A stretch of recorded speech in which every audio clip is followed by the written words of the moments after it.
There. We're good. I want to thank everyone for coming out this evening for our fourth installment of our YU Linden Beit Midrash program. We're really happy that you're here. I want to thank the Yeshiva Institute of Torah Learning, Jewish Learning, for helping and for sponsoring our programs.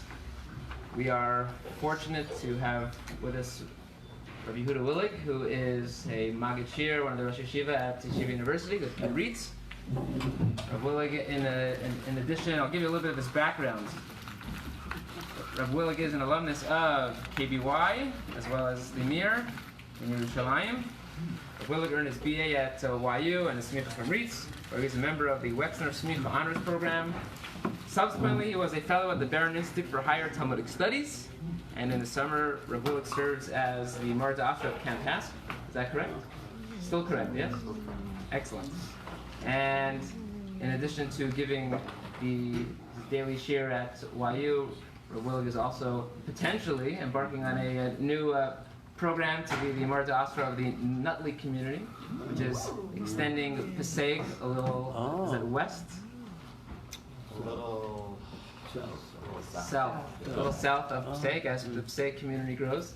So just as we're going through our building stages and growing, Rabbi Willig now is embarking on a very similar journey as all of us, so we wish you lots of hatzlacha in all of your efforts. This evening's topic is the Halachik considerations of concierge medicine. Rabbi Willig, we're really honored to have you with us and looking forward to hearing your shir. Thank you very much.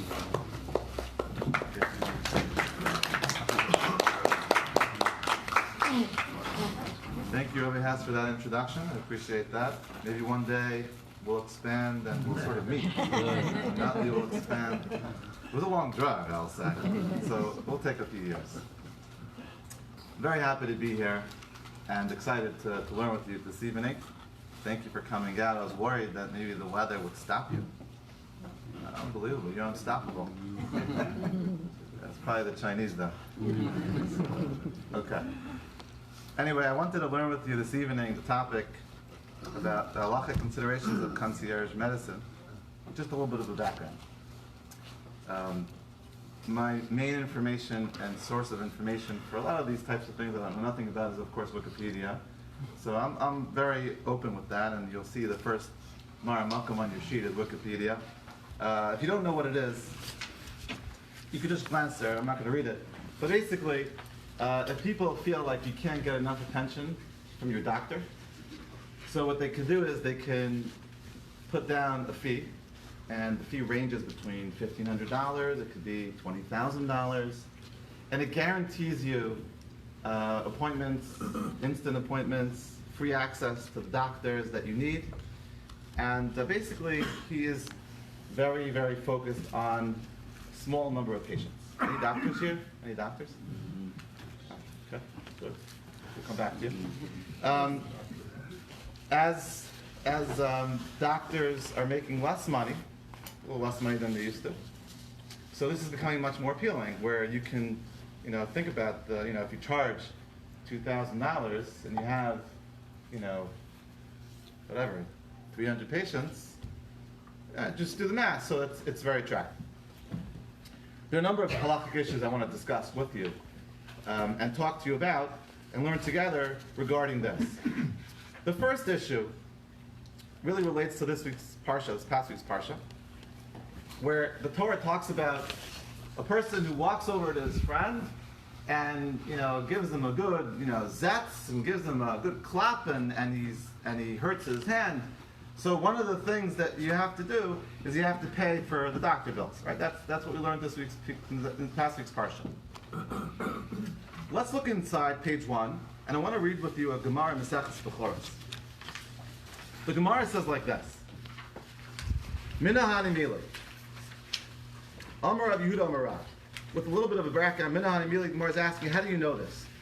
The Mishnah had just said that if you're a dayan, if you're a judge, you're not allowed to take wage to be a judge. That's a Mishnah in Maseches Bechoros. You can't take wages to be a judge. It's not allowed. And the Gemara is asking, how do you know this? So Amar Rabbi Yehuda Amar Rav, Damar Kra, Re'ei Limanati Ascham. The pasuk in Devar which says Moshe Rabbeinu is talking to the Jewish people. He says, "See, I've taught you." So the Gemara has a drasha, "Ma ani bechinam, af atem bechinam." Just like I have taught you for free, I didn't charge for my services. So too, you have to teach people for free. Ma ani bechinam, af atem bechinam. That's a Gemara in Maseches Bechoros. The Rishonim learn that that's not just about Talmud Torah. Any mitzvah that you do for others cannot be you can't charge for. That's a Gemara in Maseches Bechoros. Okay. So now, if you look at the Rambam in Hilchos Talmud Torah, which you don't have here, but if you look at the Rambam in Hilchos Talmud Torah, he treats this very seriously. The Rambam in Hilchos Talmud Torah calls this an isser. It's a real prohibition. It's not just like a nice idea, like come on, be nice to your friend. It's really usser to teach Torah and get paid. So how's your rabbi on salary? Maybe he's not, I don't know the deal. But it's a very good question. It's a very good question. Next time you're negotiating the contract, remember this. It's too late. Okay. So, meaning it's not simple. It's not simple. That's a very, very good question. The Rambam calls it usser. So here's the problem. There are a number of Gemaras, a number of sources that make it clear that doctors can take wages. The most obvious, can anyone point out the most obvious source? Right here, right? The last week's parsha, what did it say? If I go over to my friend or my enemy and I give him I smack him in the face, he's got to go to the emergency room. Who pays? What did the pasuk say?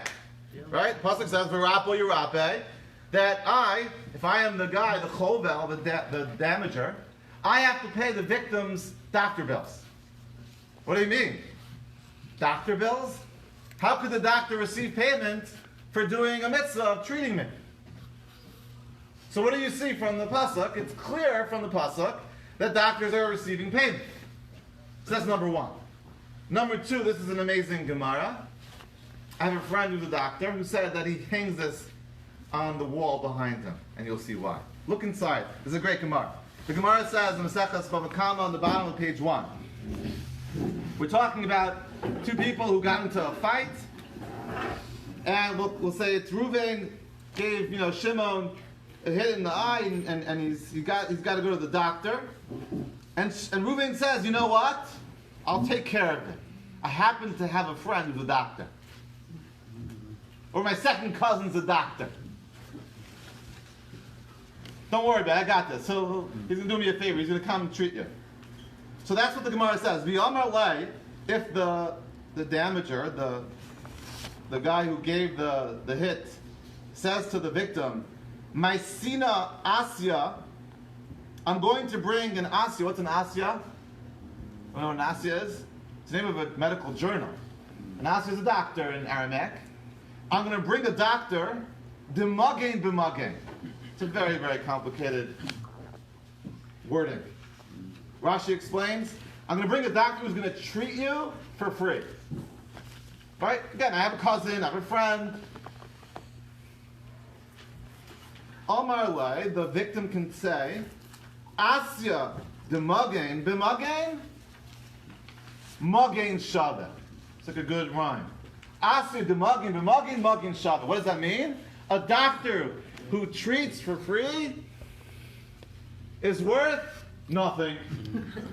So my doctor friend makes sure that in his office he has a big plaque translated in every language. Asi d'magen b'magen, magen shaveh.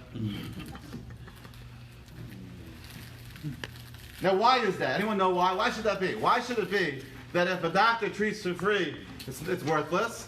No, what do you say, guys? What do you say? Why should that be? You get what you pay for. You get what you pay for, right? Right? This is economics. We know we're a capitalist country, right? If you pay nothing, you can get very bad service. So that's what that's a Gemara. It's a Gemara. The Rishonim. That's what the Rosh says. The Rishonim explain that you don't pay for something, you don't get good service. I've seen that in my own experience many times. It's not a good idea. You should pay for something that you really want. Okay, so that's the Rosh says on page 10. You can look at it later. That's the Rosh says.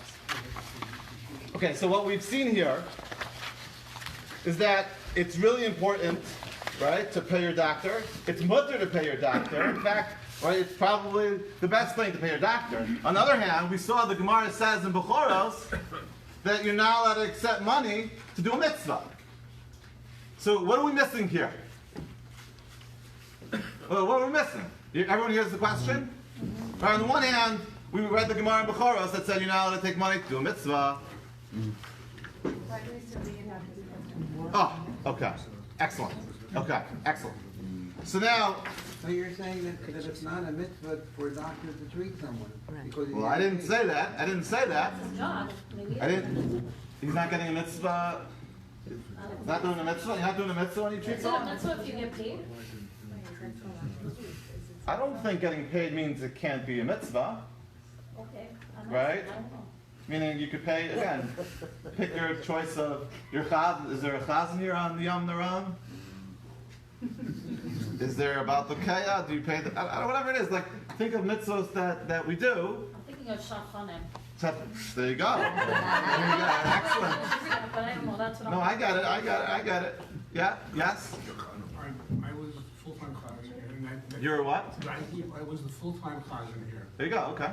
and that became, it was always a question, what are you getting paid for?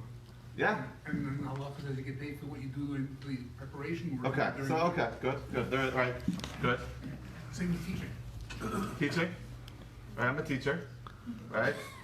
And I get paid.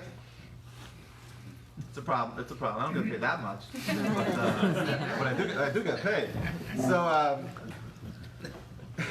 So let's go through this slowly. The Rosh in the Tosas Rosh, the Rosh wrote a number of different commentaries. He wrote the Piskei Rosh, which is the Rosh. When you hear the Rosh quoted, it's usually the Rosh in back of the Gemara. He also wrote Shiloh Suchuba, right? Question and answers. He also wrote, lesser known, the Tosas Rosh, right? Meaning you have the Tosas, which is a running commentary on the side of the page, and then the Rosh wrote his own compilation of Tosas. Okay, so the Tosas Rosh. I just want to read a couple lines here. The Tosas Rosh in front of you on page 2 says, Mikan shenitna reshus l'rofe l'rachos. That's a Gemara in Mesechus Brachos, Gemara in Mesechus Bava Kama.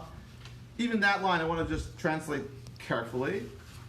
V'rapo yurapo, which is what it's talking about. From here you know that there is reshus, there is permission l'rofe, to a doctor, l'rapos, to cure his patient. So what's odd about that line? Anyone have a question on that? Mikan shenitin reshus, from here, from the pasuk that we learned in this week's parsha. Permission is granted for the doctor to treat his patients. What's odd about that? What's weird about that line? The permission or the Right. expectation. Permission? You need permission to treat someone? Very strange. What do you need permission for? Actually, you do. What was that? Consent, you do. Consent, so it needs all. So you actually. No, it doesn't mean you need permission from the person who needs the treatment. It means the Torah gives permission, God gave permission to the doctor to treat someone. Why does the doctor need permission from the Torah to treat someone? Do you need permission to be a tailor? Do you need permission to be a garbage man? Like what? Yeah, that was... Is it Ratzon Hashem? Is it maybe Okay. supposed to be? Good, Or- good. So some Rishonim learned, very good dog, right? He's always sharp. He's always sharp. We were in YU together. He was always good. So some Rishonim learned that the permission is granted because, one second, if God made you sick, who says that you should get treatment? Maybe God wants you to be sick, right? And does that ring a bell, by the way? Christian Scientists, right? So we don't believe that. That's not something we believe. And the sources from this pasuk that no, that you have to, right? You have to get treatment. Okay, so there's a whole discussion in the Rishonim on that question.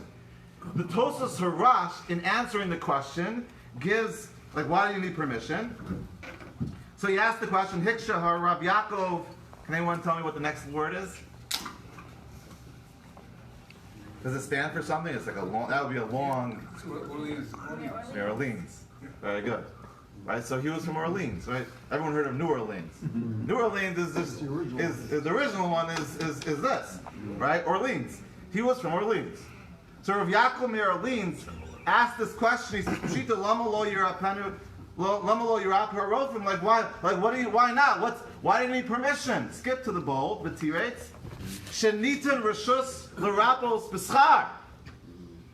Permission is needed that you can charge for doing your job as a doctor. The salka daita chamina, I would have thought shechai lasas bechinam. You got to do it for free. Kamash Malan, Torah tells us that you're allowed to charge. Okay?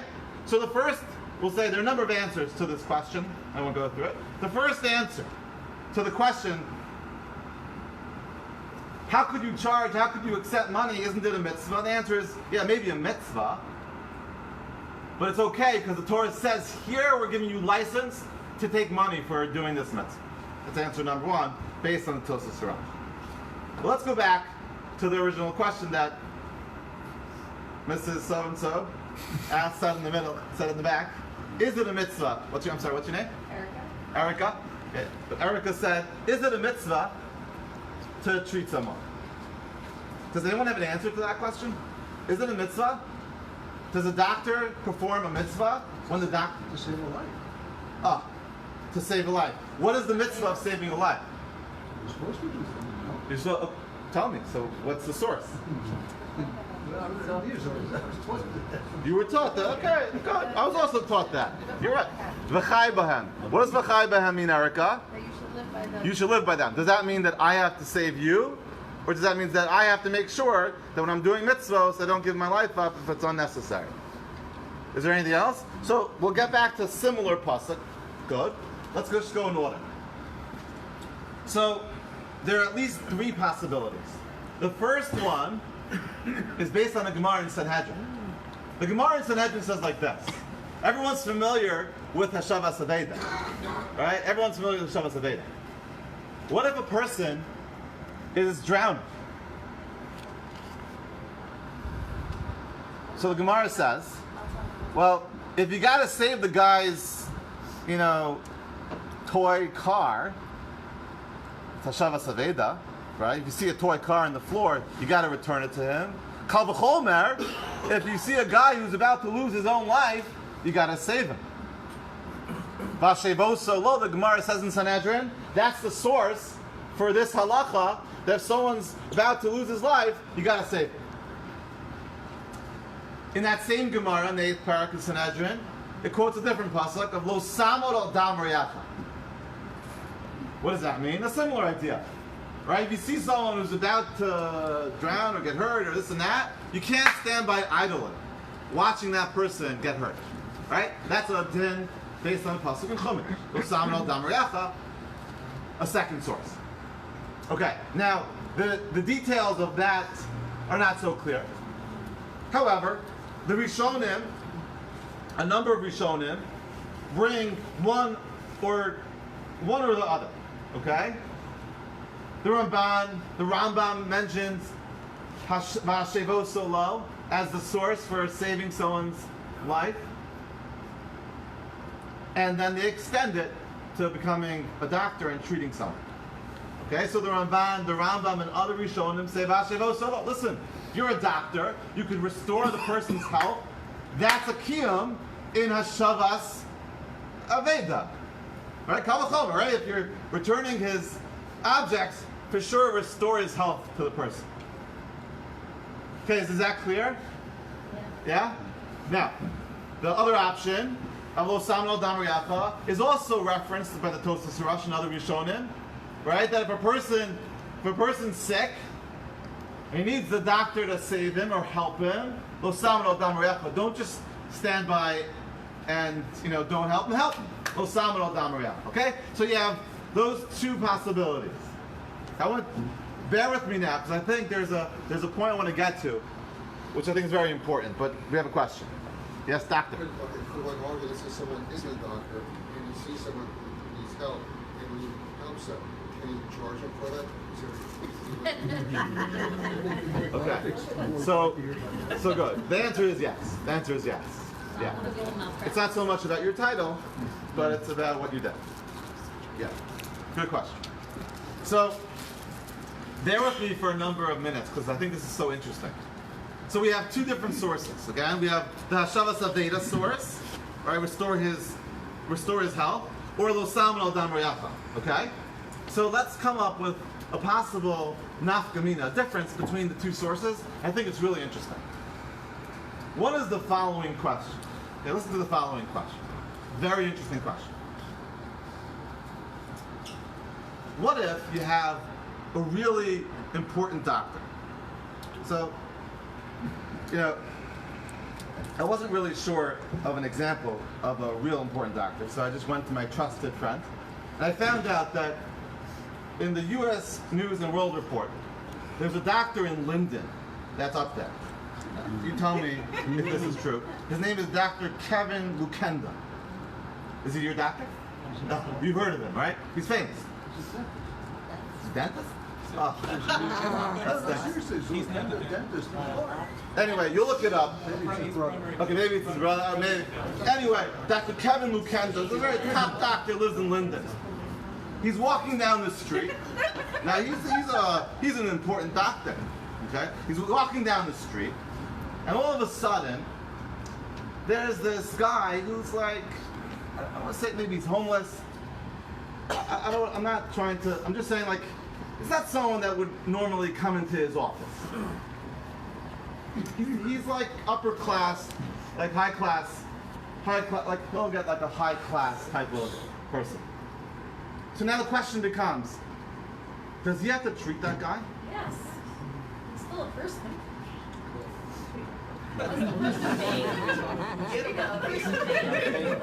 Okay. No, I'm with you. But listen, this is so interesting. This is so interesting. Listen to this. Someone to suggest, what if you have a big Rav or a big, like, important personality is walking down the street.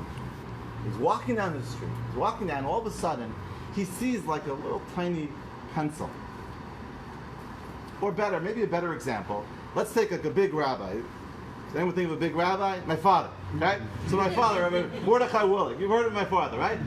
Big Rav, he's like the post-like of like America. A lot of people are calling him. He's walking down the street, and all of a sudden, he sees this big cardboard box filled with like tissues, and it says like, if found, please return to so-and-so.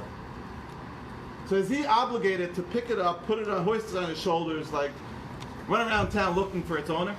No. So the Gemara says in Bava Metzia, It'll get a big mitzvah. okay, yeah, no, he's allowed to. The Shulchan Aruch talks about it, but in the Gemara in Bava Metzia, the Gemara says that v'salamta mehem, right, based on the pasuk in Dvarim, that the Torah is allowing for the zaken ve'eno lefi chvodo, that if he's a important personality and it's not respectful for him to like get down and dirty like that, he's not obligated to do it.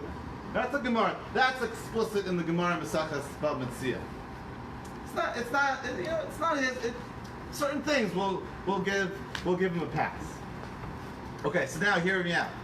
Can you apply that to an important doctor? So some Achronim suggests, well, second, if the whole mitzvah of treating a sick person is learned out from Hashavas Aveda, well, 1 second. Hashavas Aveda, I could ignore that lost object. So maybe I can ignore that lost object. I can ignore that sick patient. Now, I'm not suggesting la halacha that this is the case, but you sort of hear it. Yeah, You don't like it. Okay? So you paskin the source of treating people as like Lo Salmon Al Dam Reyacha, like all that, right? Okay. Consult your rabbi when it comes down to business. I mean, you get the final decision on all this. Okay? So that's number one. Number two, I think, is equally interesting. What if a guy comes to the doctor? Doctor, I want to ask the two doctors here. Have you ever had a patient that you tell him like 1,000 times, just do A, B, and C, and then he comes back and complains and he didn't do anything that you told him? You have that a lot, right? Not a lot, but that's kind of. So you're a good doctor. But most doctors get it a lot, right? I know I do that to my doctor. Like every time I'll do the same, and like, Hello, like just listen to me. But no, I don't. So here's the question. It's a very interesting question. If I bring upon myself a sickness, like I know that I do this, I'm going to make myself sick. Can the doctor just like shut the door and say, don't come back? Have you ever done that on your patient? No. Tzaddik. Okay. So listen. Still So getting paid, even if you're still like doing the same thing and making yourself sick. okay. But I'm talking about like chiyuv, mitzvah, obligation. Okay. So now hear me out. No, anyone wanna say it? There's a din. I think you could argue if you don't take care of yourself, why anything else you Meaning if someone. and if the patient doesn't take care of Himself, right. why should I take this? Right. Good. So like this. What if I have something, okay? Yep. A pencil, and I'm like totally negligent. Like totally negligent. Like I know that if, I'll carry it around, then like I'll lose it every second. And I'll leave it like, I just leave it here, like I leave it here like again and again and again. And so the Gemara has this idea that something's an aveda midas, right? Basically, I know I'm like, whatever, I'm losing it. Like you must have like some kids that like just like lose everything, right? They just lose everything. Like you get them just like they knowingly lose their backpack every day. Give them a chance. Right. So do you have to return that lost object? So the din is no. No. Aveda midas. Aveda midas. The Gemara says no. I mean, if they like every time they put it back in the street, like forget about it. So some achronim want to suggest if you have a patient that willingly, knowingly does things that gets him into this position of being sick, and that's how it happens, and he comes back to you again and again. So well, if the source is of Shavas Aveda, then maybe you're not chayav to treat him. If it's another source, like Losan al Damarecha, then maybe you do. Okay, so now here's where I'm going. Okay, listen to the following. This is so interesting. Listen to the following. Okay, this is the third nafkamina between these two possible sources. And this is very relevant to what we're discussing.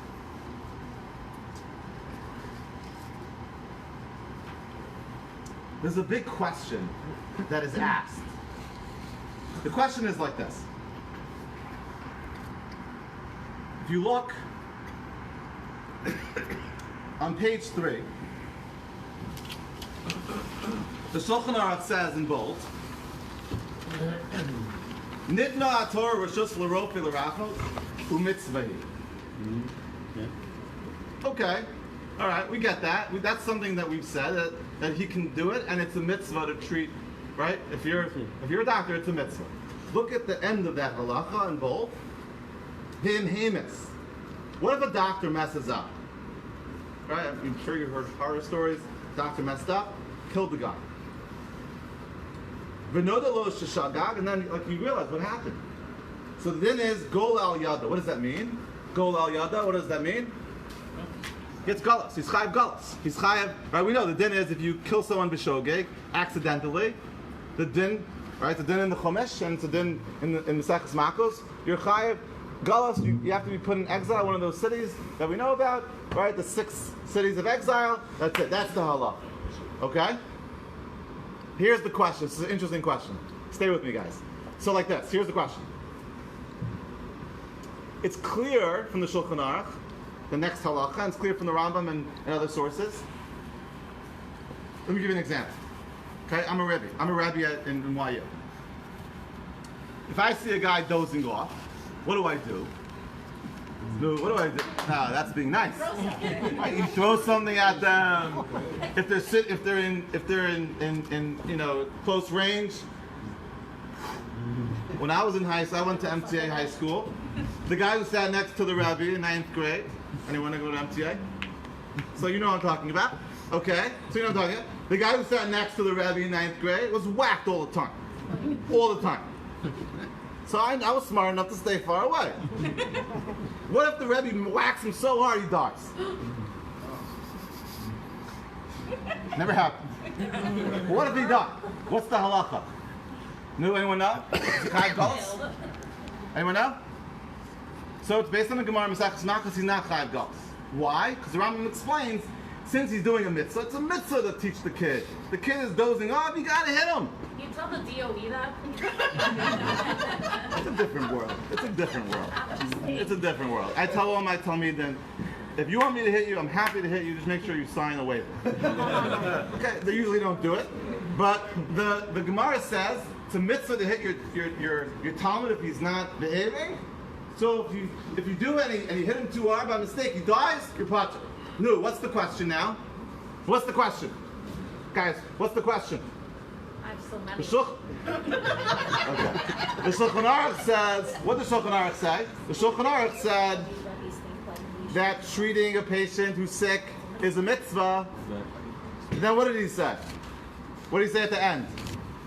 And what? Then they're not even in trouble because they're doing a mitzvah. Ah, but that's not what the Shulchan Aruch said. At the end he says that if he mistakenly kills the guy trying to save him, he goes to Galus. Right, you hear the question? You don't hear the question? I'm going to say it again. Shulchan Aruch says that it's a mitzvah to save a person, to treat a person who's sick. At the end he says that if you accidentally kill him while you're trying to treat him, the din is your patur. The din is your chayav galus. Right, your chayav galus. But how does that make sense? The Rambam, and based on the Gemara, says if you're doing a mitzvah, like you're teaching your Talmud, it's also true about parents, by the way, right? If you're, does anyone give patch? Do you know what patch is? I don't know what patches. Everybody has. Did you ever get patch when you were younger? A patch. Yeah. A patch. Right? If you get a big patch, it's the same halacha. So that's the question. So Rabbi Dr. Lamb, Norman Lamb, former president of Yeshiva University, wrote an article in the RJJ Journal where he solved this question. He said the following. It's a very interesting, very fascinating answer. And then I want to talk about our question for a moment. He said like this. He said, what's the mitzvah? What's the mitzvah of being a doctor? What's the mitzvah? Getting people well. You still getting me? Yep, I'm good. I'm good. Okay. What's the mitzvah? What's the mitzvah of treating a person? So, okay, so what exactly is the mitzvah? Right? Is the mitzvah to administer the shot? Okay, so 1 second. So is that Erica? Okay, I recognize the voice. Okay, now I have my flashlight on so you can see me. I'm not bashful to shine it on myself. You see me now? Okay, so the mitzvah is not to give the shot. The mitzvah is so simple. You just have to turn the light. I just lit up. You're brilliant. Brilliant rabbi. Okay, so the mitzvah is not to give the shot to the Rabbi Lamb. The mitzvah, right, is not to do that procedure. What's the mitzvah? The mitzvah is to restore the health, right? So now this is brilliant. So said Rabbi Lamb, a parent, the mitzvah is to be mechanech their kid. That's the mitzvah. So you sometimes have to slap the kid. A rabbi also has to teach their Talmud, their students how to behave. Got to slap. The mitzvah is itself the slap. But a doctor? The mitzvah isn't to give the shot. The mitzvah is to restore the health of the patient. What if you try to restore the health of the patient, but the patient died? What do you say? Sorry. Yeah, okay, so you say you're sorry. Did you do the mitzvah? No, you failed. You failed. You didn't do the mitzvah. So now, what's the answer to our question? You're not. What was that? You're not going to Gullus because you You tried. certainly are going to Galus. But I tried. The Shulchan Aruch says you're chayav Galus. it's not about the effort because you didn't succeed. You Exactly. Didn't complete the task. Exactly. The difference, said Rabbi Lam, is that when it comes to being a doctor, the mitzvah isn't to do the work. The mitzvah is to restore the health. The mitzvah there is teaching, it's educating, not, I don't know, hitting, it's teaching. Well, Yeah, sometimes I'm upset about that too. sometimes you educate people when you hit them. In the old days, that's how they educated people. I think that when you slap them and then they learned their lesson. I don't know. It's a little foreign to us, but I think that's what it is. So I'm sorry, unfortunately, it's not that foreign because I have 5 brothers who went to Yeshiva and I come from Muncie and they were hit. So do those rabbis legit think that was okay? Yes. And that they were doing the right thing because they were trying to teach them and their finger wasn't on the place so they could beat them up? I'm just visiting here. I'm a visitor. I don't know. That's all I'm saying. Yeah. I'm not going to respond to that. It's a good question. Okay. Now, why am I saying this here? Why am I saying this here? There's a friend of mine wrote a piece on this where he suggests the following, and he says, I thought it was a very interesting idea. He says like this. He says, if the mitzvah of being a doctor is to restore the health, then what exactly is practicing medicine? So he suggests that the actions you do are itself not the mitzvah. The mitzvah is when you finally get there and you've restored the health of the person, that's the mitzvah. So perhaps a doctor can charge for what he does, because what he does is not the mitzvah. It's what at the end he accomplishes is the mitzvah. But a doctor doesn't charge for the end result. He charges for his time and his effort and all of that.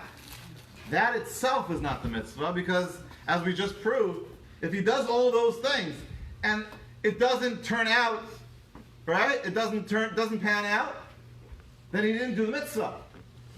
Right? So that I think that's a very interesting suggestion. That's not the right time, right? Yes, it is. It is the right time? How strict are we on, what time do we have to end? 5 minutes left. What time, we have to end in 5 minutes? Oh my goodness. Okay. All right.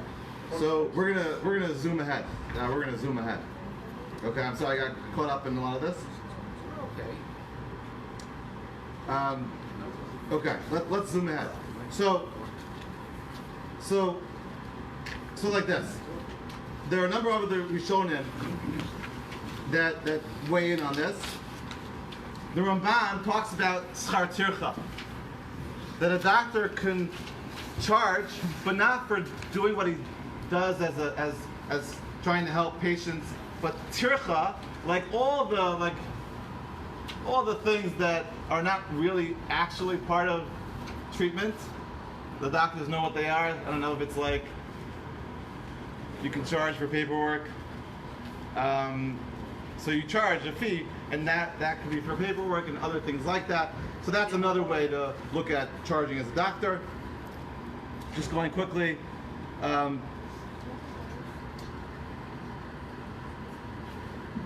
Okay.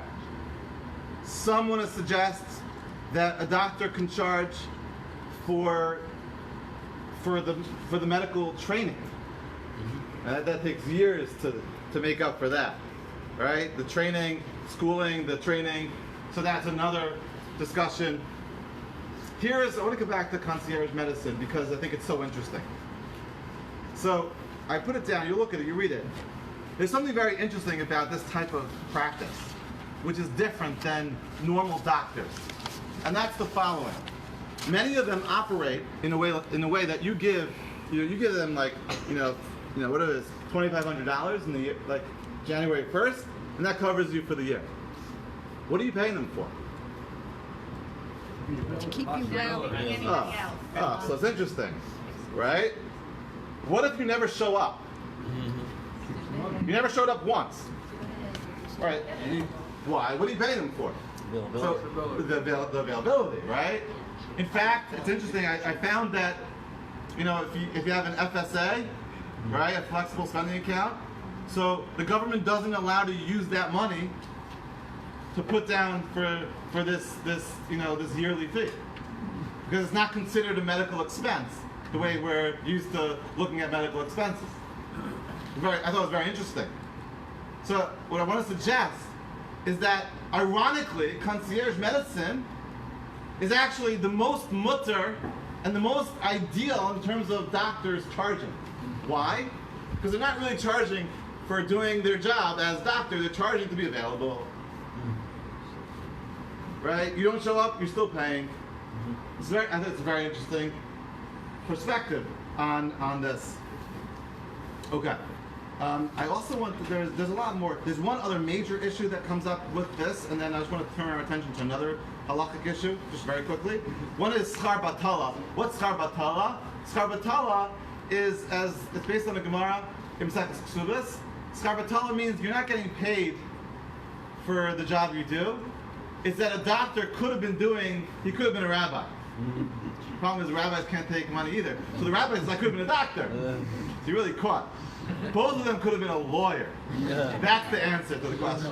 They could have both been a lawyer. That's schar batala. Okay? Now it's complicated. There's a lot of issues. We're not going to go through it. But many rabbis and doctors rely on this kula, which is brought up in Shulchan Aruch based on the Ramban, that we're getting paid not for what we do, but what we could have done. I know some people who are very strict to make sure that if you're going into Rabbanus, or you go to college, get yourself a degree, make sure that you're trained in another field so that you can legit charge, you can accept money. I just want to close with another issue, which we're just going to be very quick with, which is like this. Concierge medicine means that you're coming to me if you're paying up. If you're not paying up, I'm not taking you. So is that allowed? Can you refuse patients? Can you say, I'm sorry, I'm not going to treat you? Is that allowed? It's still their parnasa. Is that, in American law, is it allowed? It is allowed. You could say, Shalom, I'm not interested in treating you? I don't think a hospital can, but I think a regular doctor probably can. It is true. Okay. How about in halacha? What do you say? Is that allowed? Here you are, the patient comes, he's sick. Probably no. And he comes to the doctor, and the doctor says, no, I'm sorry. Go somewhere else, find someone else. I'm not interested. I'm not treating you. I'm tired right now. Whatever. I don't like you. Is that allowed? No. Would it depend? So 1 second. So if it's a mitzvah, right, then you can't. Right? You don't have the option not to do the mitzvah. I can't say I'm not interested in keeping Shabbos as Shabbos. Right? I'm not interested in X, Y, or Z. You don't have that option.